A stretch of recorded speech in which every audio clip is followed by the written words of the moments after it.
3 დეკემბერი შეზღუდული შესაძლებლობის მქონე პირთა საერთაშორისო დღეა. ამ დღესთან დაკავშირებით ჩვენ რუსთაველის გამზირზე აქცია პერფორმანსი გავამართეთ და გვინდა რომ 3 დეკემბერს უფრო მეტად მივაქციოთ ადამიანების ყურადღება.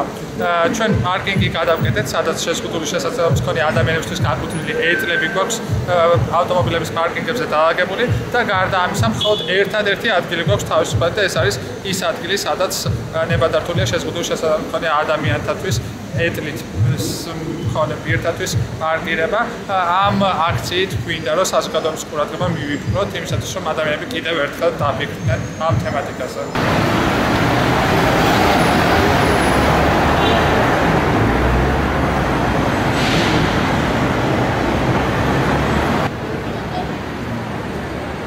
განლენების რეაქცია სხვადასხვანაირია. ბევრი ადამიანი მხარს უჭერს აქციას, ბევრი ადამიანი კი აგრესიულად ეპყრობა და ამბობს, რომ ჩვენ მას დისკომფორტი შეუქმნით და ცდილობენ რომ მეტები გადაწიონ სხვა მხარეს, რათა პარკინგის ადგილი გაათავისუფლონ და თვითონ დააპარკინგონ ეს თავიანთი ავტომობილები.